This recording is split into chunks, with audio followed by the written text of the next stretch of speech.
लदी से अब्दुल लतीफ जवे दातर कनाडात ओ कान पूछे दो रात आया से अभिया सारी रात जुबान गए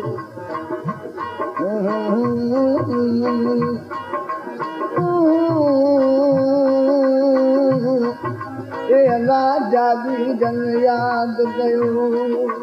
उन्हीं जी अब्दुल लतीफ चवे ऐं मिटीअ लधो मान कोड़े कन सलाम सलाम अचो आगुजे लोटाणे खां लॾिया लतीफ चए खटी खयाऊं हाणे काकी कंधनि ते लॾ पिला थाऊं हाणे मूं मल माणियाऊं भेरो भॻाऊं ओ त आसण आरामी दिया मये ऐं मई धरे ॾिठे थियण में ॾी हाणे करिया की ओ आऊं वेठी गोढ़ा ॼाड़िया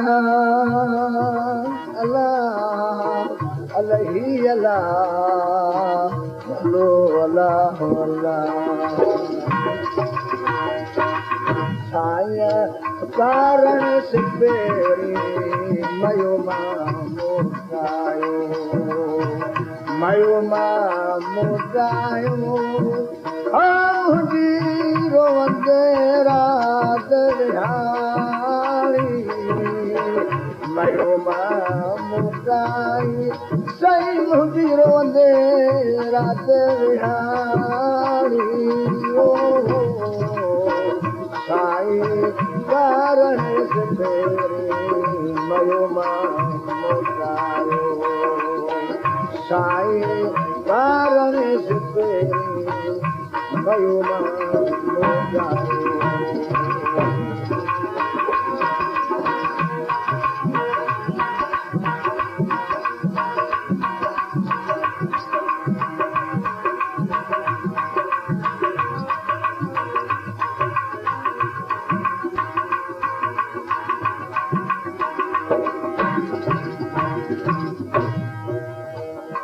क्यों वञण तोखे केॾाहीं का क्यों वञण तोखे केॾाहीं अल्लाह राणा तो न रहाए साईं राणा तो न रहाए साया कारण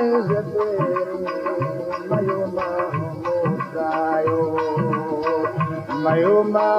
मोटाई रोवंदे रात विहारी अल्लाह अहे रोवंदे रात विहारी साया कारण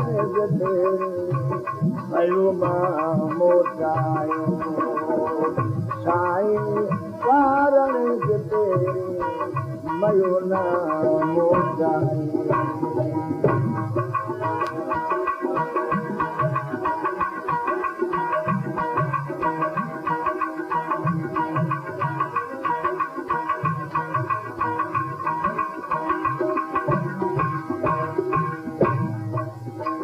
सोडा सूर झुकायूं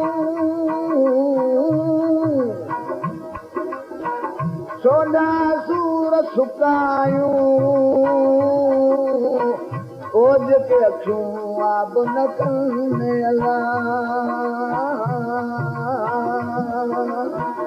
राणे जे रिहाण लाजरो यूं वतन सेकीअ मंझरा मचल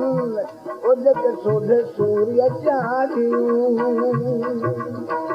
मुंह लगे मिजाज जुअन तारन में तबरूं हणे हाकिमन खे दौर भरियूं ज़बर हाण त काट कंधी कबरूं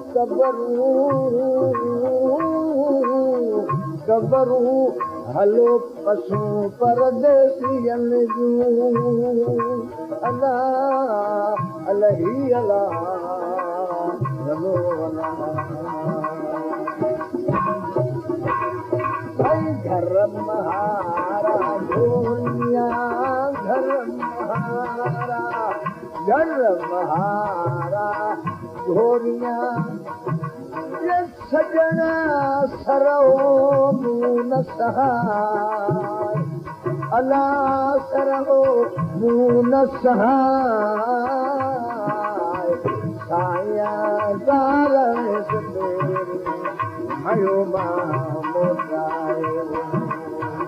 मयो मोटाई मुंहिंजी थी रोंदे रात विहारी अहेका रोंदे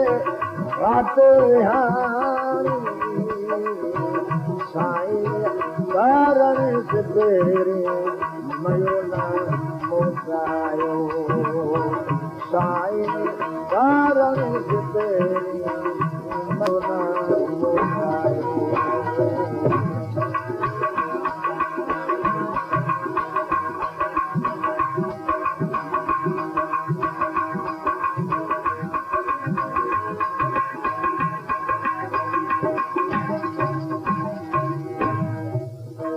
सोधा सुख्याणी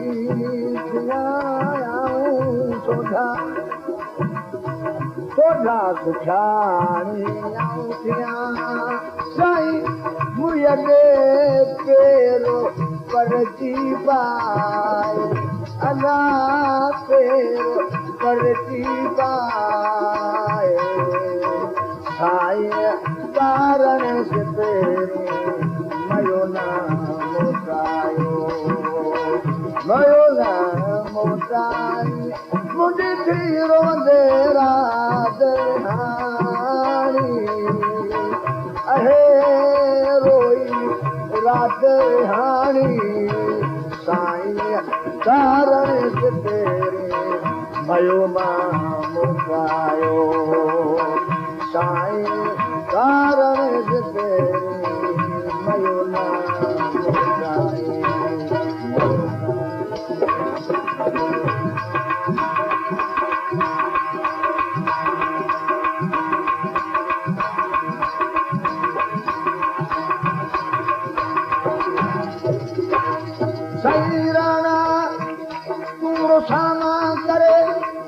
वञी वेठे घर असां माण्हू मोकिलियो दोस्त जे घर माण्हू मोटी आयो ऐं कहिड़े ॻोहे नंबर पुछी पाड़े वारियुनि जो सोधा साबित कर ना हुक ना उन घर उन कबूई सुणंदे मैं धरा अल्लाह अल्लाह अल्लाह आसाइया के अब्दुल लतीफ के साईं आसाइया के आसाइया के अब्दुल लतीफ के खड़ी मौला मुहे बुलाए सजन मौला मुह बुलाए साईं कारण मयो मां मोटायो साईं कारण से मयो ना मोटायो मयो ना मोटाई मुंहिंजी थी रोंदे रात विहामे साईं कारण से मयो ना